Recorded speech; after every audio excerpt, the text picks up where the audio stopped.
வணக்கம். இன்றைய மாலை வணக்கங்களுடன் அதிபர் திரு நடாமோகன் அவர்களுக்கும் பாம்புக தொலைக்காட்சி ஊடாகவும் ஃபர்ஸ்ட் ஆடியோ நெட் ஊடாகவும் மருத்துவ நேரம் என்ற நிகழ்ச்சியில் உங்களை மீண்டும் சந்திப்பதில் மிக்க மகிழ்ச்சி. இன்றைய மருத்துவ நேரத்தில் நாம் கலந்துரையாட இருப்பது மெனோபாஸ் பற்றி, அதாவது பெண்களின் மாதவிடாய் நிறுத்தம் என்பதை பற்றி டாக்டர் தீபாவுடன் நாம் இன்று கலந்துரையாடி அதனை பற்றி நிறைய தெரிந்து கொள்வோம் என்று நினைக்கின்றேன். முதலாவது தீபாவை நான் வரவேற்றுக் கொள்கிறேன். பாருங்கள் டாக்டர் தீபா, இந்த மாதவிடாயாகவே இந்த மாதவிடாய் நிறுத்தம் என்பது பெண்களுக்கு ஒரு குறிப்பிட்ட வயதில் ஏற்படும். ஆனால் அதை நாங்கள் நானும் ஒரு பெண் என்ற முறையில அனுபவித்திருக்கின்றோம், கேள்விப்பட்டிருக்கிறோம். நிறைய எவ்வளவு பிரச்சனையில நாங்கள் இதெல்லாம் தாண்டி எவ்வளவு பிரச்சனைகள்லாம் வாரம். ஆனா முழுமையான விளக்கம் எங்களுக்கு இருக்கிறதா என்றால் எனக்கு தெரியவில்லை. இது என்னதான் நான் சொல்லுவேன். உண்மையாகவே அதை மற்றவர்கள் நாங்கள் புரிந்து கொண்டதை விட மற்றவர்கள் அதனை புரிந்து கொண்டிருக்கின்றார்கள். அதாவது வீட்டில் உள்ளவர்களோ அல்லது அவர்கள் இப்படியான நேரங்களில் எங்களுக்கு எப்படியாக அவர்கள் இருந்திருக்கிறார்கள், எப்படியான ஒரு சப்போர்ட்டிவா இருந்திருக்கிறார்கள் என்று சொன்னால் அநேகமான பெண்களுக்கு அது கிடைப்பதில்லை என்றுதான் நான் நினைக்கின்றேன். எங்கே பாப்போம், இதை விரிவான விளக்கத்தை டாக்டர் தீபாவே இருக்கும்போது எனக்கு அதிகமாக தெரியாது.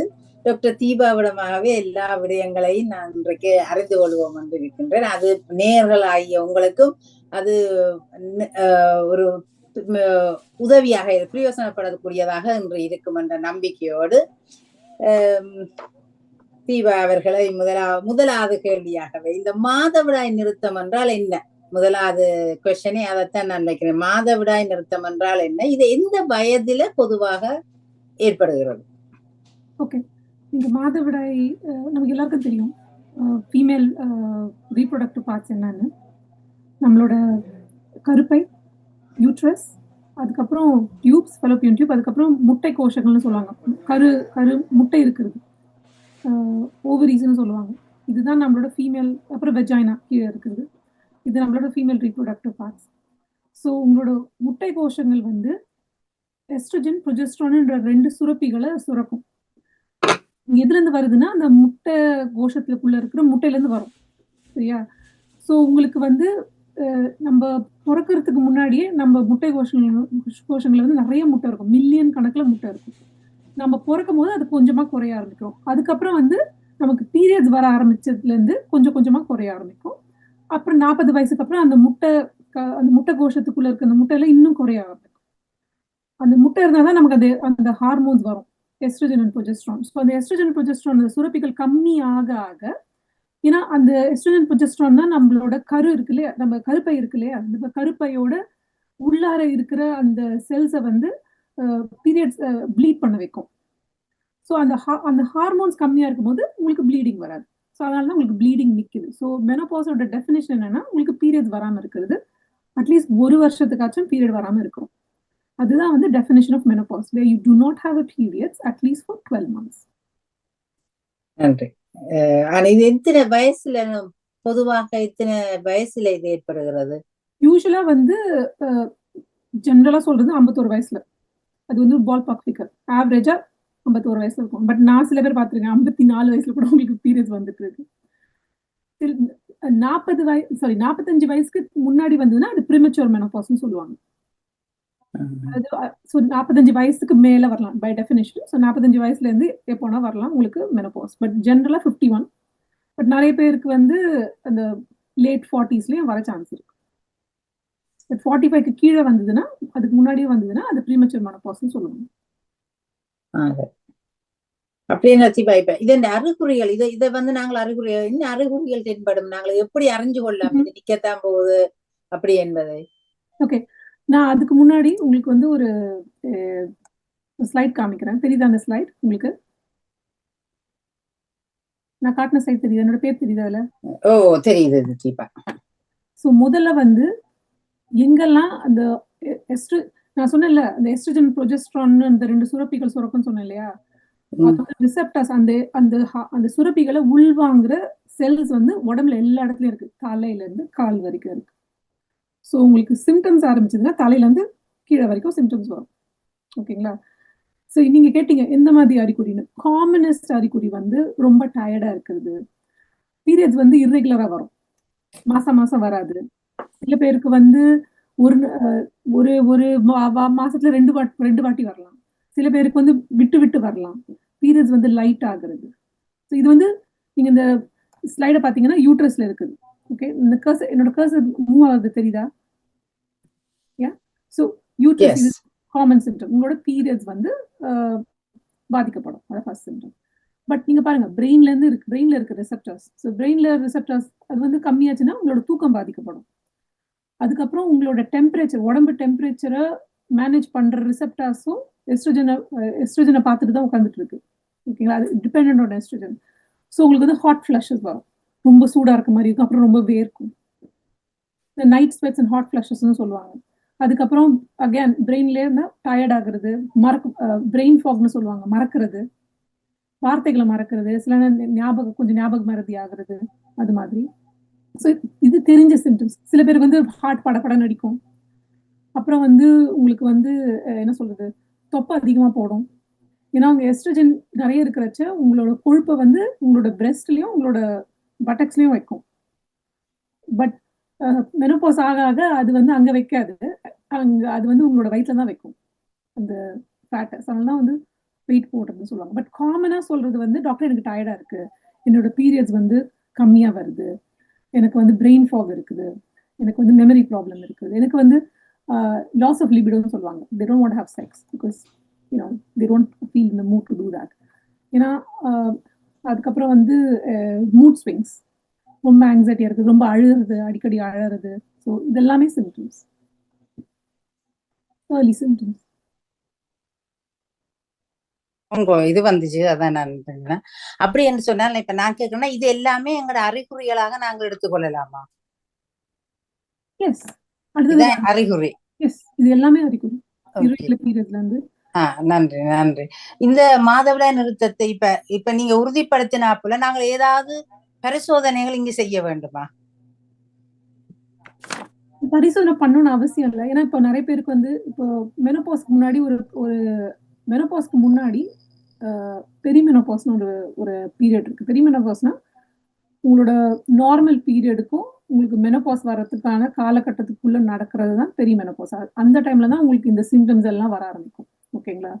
ஸோ அந்த டைம்ல உங்களோட ஹார்மோன்ஸ், இந்த எஸ்ட்ரோஜன் ப்ரொஜெஸ்ட்ரான் சொன்னேன்ல, அதெல்லாம் நார்மலா இருக்கும். எஸ்ட்ரோஜன் ப்ரொஜெஸ்ட்ரான் வந்து எப்படி சுரக்குதுன்னா உங்களோட பிரெயின்ல இருந்து 2 ஹார்மோன்ஸ் வருது, LH and FSH, luteinising hormone and follicle stimulating hormone. So இது ரெண்டும் போய் எஸ்ட்ரோஜன் பிரெயின்ல இருந்து அது ரெண்டும் சுரக்கும். LH and FSH வந்து பிரெயின்ல இருந்து சுரக்கும். சுரந்து வந்து உங்களோட முட்டை கோஷத்துக்குள்ள இருக்கிற முட்டை செல்ல இருந்து எஸ்ட்ரோஜன் ப்ரொஜெஸ்ட்ரானை வர பண்ணும். பட் உங்களுக்கு வந்து அந்த என்ன சொல்றது, உங்களோட அந்த முட்டை கோஷத்துல இருக்க முட்டையெல்லாம் கம்மியாக நீங்க எஸ்ட்ரோஜன் அண்ட் ப்ரொஜெஸ்ட்ரான் வந்து சுரக்க போறது இல்லை. ஸோ பாடிக்கு தெரியும், ஐயோ ஏன் எஸ்ட்ரோஜன் ப்ரொஜெஸ்ட்ரான் சுரக்கல. ஸோ பிரெயின்ல இருந்து அதிகமா LH and FSH சுரக்க ஆரம்பிக்கும். ஏன்னா அந்த அந்த ஓவரி வந்து நிறைய ஸ்டிமுலேட் பண்றதுக்காக பிரெயின் நிறைய அனுப்பும் அந்த LH and FSH hormones. So நீங்க உங்களோட அந்த மெனோபாஸ்ல நீங்க பாத்தீங்கன்னா உங்களோட LH and FSH வந்து அதிகமா இருக்கும். ஏன்னா பாடி வந்து உங்களோட ஓவரியை வந்து அந்த எஸ்ட்ரோஜன் அண்ட் ப்ரொஜெஸ்ட்ரானை வந்து சுரக்க பண்றதுக்காக பிரெயின் வந்து அதிகமா LH and FSH வந்து சுரக்கும். ஸோ LH and FSH அந்த ஹார்மோன்ஸ் வந்து அதிகமா இருக்கும். பிளஸ் உங்களோட முட்டை கருப்பையில இருந்தே ஒரு சுரப்பி வருது, எஸ்ட்ரோடயால்னு. அது வந்து கம்மியாயிடும். ஏன்னா உங்களுக்கு அந்த கருமுட்டை இல்லை, ஸோ அது கம்மியாயிடும். ஸோ உங்களோட கருமுட்டையில இருந்து வர ஹார்மோன்ஸ் கம்மியா இருக்கும். உங்க கருமுட்டையை சுரக்க வைக்கிறதுக்காக பிரெயின்ல இருந்து வர ஹார்மோன்ஸ் அதிகமா இருக்கும். ஸோ இது காம்பினேஷன் சொல்லுவாங்க, LH, FSH, எஸ்ட்ரோடயால். இது 3 நாங்க செக் பண்ணுவோம். LH and FSH வந்து அதிகமா இருக்கும், எஸ்ட்ரோடயால் வந்து கம்மியா இருக்கும். இது காம்பினேஷனா எடுத்தீங்கன்னா that is what menopause is. But நீங்க வந்து ஒரு 50 வயசு ஒரு பீரியட் வந்து 6 மாசத்துக்கு, என்னோட பீரியட் 6 மாசமா வரல அப்படின்னு சொல்ற அம்மாக்கு நான் அது பண்ணி 50 வயசுல இருக்க அம்மா பண்ணேன்னு வச்சுக்கோங்களேன். ஸோ அவங்களுக்கு இந்த மாதிரி LH, FSH அதிகமா இருக்கு, எஸ்ட்ரோடயால் வந்து கம்மியா இருக்கு, ஓகே உங்களுக்கு மெனோபாஸ் வந்துச்சுன்னு சொல்லிடலாம். பட் 47-48 வயசுல இருக்கவங்களுக்கு வந்து டாக்டர் என்னோட பீரியட், எனக்கு 6 மாசம் பீரியட் வரல, அவங்களுக்கு டெஸ்ட் பண்ணேன்னா அந்த ஹார்மோன் லெவல்ஸ் வந்து நார்மலா தான் இருக்கும். ஏன்னா அவங்க ஃபுல்லா இன்னும் மெனோபாஸ்க்கு போல. ஸோ மெனோபாஸ் வந்து டயக்னோஸ் பண்றது பிளட் டெஸ்ட் மட்டும் இல்லை, Okay. உங்களோட சிம்டம்ஸ் தான் மெயின். எங்களுக்கு உங்க பிளட் டெஸ்ட் பத்தி எனக்கு கவலை இல்லை, உங்களோட சிம்டம்ஸ் தான் எனக்கு மெயின். ஏன்னா ட்ரீட்மெண்ட் வந்து இப்போ ஹெச்ஆர்டி, அதுக்கு நன்றி நன்றி. வந்து மெனோபாஸ் ஆன பிறகுதான் கொடுக்கணும் இல்லை, நீங்க பெரிமெனோபாஸ்ல இருக்கும்போதே கொடுக்கலாம் உங்களுக்கு அந்த ட்ரீட்மெண்ட். ஸோ உங்களோட ஹார்மோன் லெவல் வந்து எனக்கு அது எனக்கு அவசியம் இல்லை, உங்களோட சிம்டம் தான் எனக்கு முக்கியம். நன்றி நன்றி தீபா. இப்ப நீங்கள் அப்படின்னு சொன்னா இப்ப இந்த ஹோமோன் சேஞ்சஸ் ஆல ஏதாவது இப்ப எங்களுக்கு ஆல்ரெடி டயபெட்டிக் இருக்குன்னு வச்சுக்கொள்ளுங்க, ஆல்ரெடி எங்களுக்கு ஹை ப்ரெஷர் இருக்கு அப்படின்னு சொன்னால் இது இது ஏதாவது இப்படி ஹோமோன் சேஞ்சஸ் ஆல எங்களுக்கு ஏதாவது மாற்றங்கள் வருமா, வேற ஏதாவது பிரச்சனைகள் உடம்புல அதிகமாகும்? ஏன்னா வந்து உங்களோட பிளட் வெசல் இருக்கு இல்லையா, ரத்த குழா ஹார்ட்ல எல்லாம் வந்து உங்களோட எஸ்ட்ரோஜன் ரிசெப்டர்ஸ் இருக்கு. ஸோ இதோட வேலை என்னன்னா அந்த பிளட் வெசலை வந்து நல்ல ஃபிளெக்சிபிளா வச்சிருக்கிறது. ஸோ உங்களுக்கு அந்த எஸ்ட்ரோஜன் ரிசெப்டர் கம்மி ஆயிடுச்சுன்னா அந்த பிளட் வெசல் ரத்த குழாலாம் இப்படி ரிஜிட் ஆயிடும். உங்களுக்கு பிளட் ப்ரெஷர் அதிகமாக வாய்ப்பு இருக்கு. உங்களோட கொலஸ்ட்ரால் அதெல்லாம் கண்ட்ரோல் பண்றதுலயும் எஸ்ட்ரோஜனுக்கு ஒரு பங்கு இருக்கு. ஸோ அகைன் எஸ்ட்ரோஜன் கம்மியாச்சுன்னா உங்களுக்கு அதிகமாக கொலஸ்ட்ரால் வரணும், வரத்துக்கு ஏன்னா பாடியில சீக்கிரமா அந்த ஃபேட்டை வந்து வெளியே அனுப்ப முடியாது, அது ஸ்ட்ரகிள் பண்ணும். உங்களோட பிளட் ப்ரெஷர், டயபெட்டிஸ், கொலஸ்ட்ரால் எல்லாமே அந்த சிம்டம்ஸ் வந்து அதிகமாகிறதுக்கு இல்லை சீக்கிரமா உங்களுக்கு அந்த வியாதி வரதுக்கு சான்ஸ் இருக்கு. பட் மெனோபாஸ்க்கு டைரக்ட் ரிலேஷன்ஷிப் இல்லை. உங்களோட ஏற்கனவே உங்களுக்கு அந்த பிரச்சனை இருந்ததுன்னா அந்த மெனோபாஸ் வர டைம்ல அந்த பிரச்சனை இன்னும் அதிகமாகும். என்ன அதிகமான பேர் நான் கேள்விப்பட்டிருக்கிறேன்னு சொன்னா ஓவரா ப்ளீடிங், அந்த டைம்ல ஓவர் ப்ளீடிங் இருக்கும் சில நேரத்துல, அப்படி எல்லாம் இருக்குது அந்த வயசு அந்த டைம்ல. ஏன்னா நான் சொன்னேன்ல அந்த பெரிமெனோபாஸ்ல உங்களுக்கு ப்ளீடிங் அதிகமாகவும் வரலாம், கம்மியாகவும் வரலாம். அதிகமா வந்தா உங்களுக்கு ரத்த சோகை வந்துடும், அனீமியா வந்துடும், அதுவே உங்களை டயர்டாக்கி விட்டுரும். நீங்க சிம்டம்ஸோட வந்தீங்கன்னா நாங்க அந்த ஹார்மோன் மட்டும் செக் பண்ண மாட்டோம், உங்களோட மற்ற ஹார்மோனையும் செக் பண்ணுவோம், உங்களோட தைராய்டு செக் பண்ணுவோம். ஏன்னா தைராய்டு வந்து கம்மியா இருந்தாலும் உங்களுக்கு உங்களோட ப்ளீடிங்கை பாதிக்கும், உங்களுக்கு டயர்டா இருக்கும், உங்களுக்கு தூக்கம் வராது. ஸோ அப்புறம் ப்ரொலாக்டின், சில பேருக்கு ப்ரொலாக்டின் செக் பண்ணுவோம், ஏன்னா பிரெயின்ல இருந்து வர ஹார்மோன் ப்ரொலாக்டின், அது அதிகமா இருக்கா கம்மியா இருக்கான்னு. அப்புறம் உங்களுக்கு ரத்த சோகை இருக்கான்னு பார்க்கணும், உங்களுக்கு சுகர் கொலஸ்ட்ரால் இருக்கான்னு பார்க்கணும். So it's like full MOT நாங்கள் பண்ணணும் உங்களுக்கு. ஸோ இட்ஸ் எல்லாமே வந்து it's different part of a puzzle. So history, அவங்களோட சிம்டம்ஸ் ஒன்று, நாங்கள் செய்கிற பிளட் டெஸ்ட் அடுத்தது. ஸோ இதெல்லாம் கொஞ்சம் கொஞ்சமாக எல்லாத்தையும் போட்டால் you will get a full picture. அப்ப எல்லாத்தோடையும் சம்பந்தப்படுத்துது என்ன, அப்படித்தானே? இந்த எல்லா வருத்தங்களோடையும் இது சம்பந்தமா இருக்குதுன்னு நினைக்கிறேன். அப்புறம் இப்ப இந்த உணவு முறைகளை வச்சு நாங்கள் ஏதாவது எங்களோட லைஃப் ஸ்டைலை சேஞ்ச் பண்ணினா அது வந்து இதை பாதிக்குமோ? இப்ப உணவு முறைகளை வச்சு நாங்கள் ஏதாவது இதை இது வருத்தம் இல்லை, இது வந்து ஒரு எங்களுக்கு நடக்கிற இது என்ன, உங்களோட வர சிம்டம் நீங்க கம்மி பண்ணலாம். ஓகே, நீங்க வந்து நிறைய காஃபி குடிச்சீங்கன்னு வச்சுக்கோங்களேன், உங்களுக்கு ஏற்கனவே தூக்கம் வராத பிரச்சனை இருக்குன்னா, தூக்கம் இன்சோம்னியா இருக்கு, ஹாட் ஃபிளஷஸ் இருக்குன்னா, நீங்க நிறைய காஃபி குடிச்சீங்கன்னா கஃபீன் வந்து அந்த பிரச்சனை இன்னும் அதிகமாக்கும். உங்க ஹார்ட் படப்படன்னு அடிக்குதுன்னா பால்பிட்டேஷன் சொல்லுவாங்க, நிறைய காஃபி குடிச்சீங்கன்னா அது இன்னும் அதிகமாகும். நீங்க ஸ்மோக் பண்ணீங்கன்னா உங்களுக்கு வந்து இட்ஸ் நாட் குட் எனிவே.